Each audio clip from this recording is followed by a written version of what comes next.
Hey guys, gusto ko lang i-share sa inyo na meron akong tinitake na gamot to getting pregnant. Kasi as a long year na kami na nagpipray kay Lord na, Lord, sana bigyan mo kami ng baby or para naman, di ba?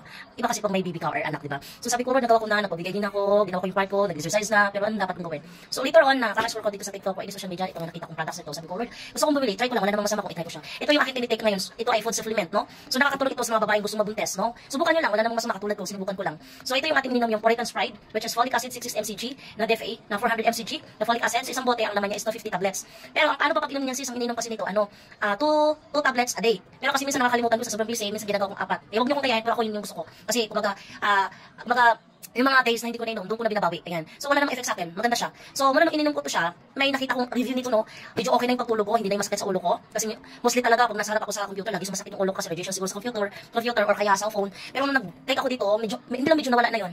Then, malaking tulong siya sa akin kasi nung tinake ko siya, half a month ko na siya na-take. Pero until now, nagdadasal ako kasi alam niyo na, pero nagdadasal ako kasi medyo delay. Medyo delay tayo ngayon, ano ba ngayon, as ano na tayo ngayon, February 26, mostly yung period ko ay dumadating ng 17, 18, 20, something like that, minsan maaga siya. Pero now, nalilate, di ko lang alam, pero I don't know, pero sabi ko, Lord, sana ibigay mo na to. Bigay mo na to. Yun yung prayer ko, na Lord, huwag mo akong biguin kasi ano po, instrumento lamang, pero until now, yun ang ano ko sa inyo, i-voice out kung anong kagandahan ng products nito. Hanggat di mo matatry, hindi mo masusubukan.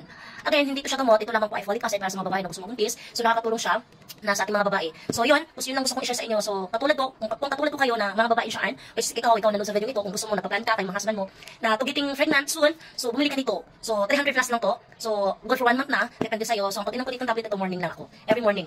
Iinom ka nito after ng meals. Kailangan pag iinom ka ng itong food supplements natin is dapat yun siya mo may laman dapat, okay? So that's it for my for this video. I hope don't forget to follow, share, and comment. Then share mo naman para naman din makakapag-aware ng ating mga kababaihan. Okay? Bye! See you in my next video!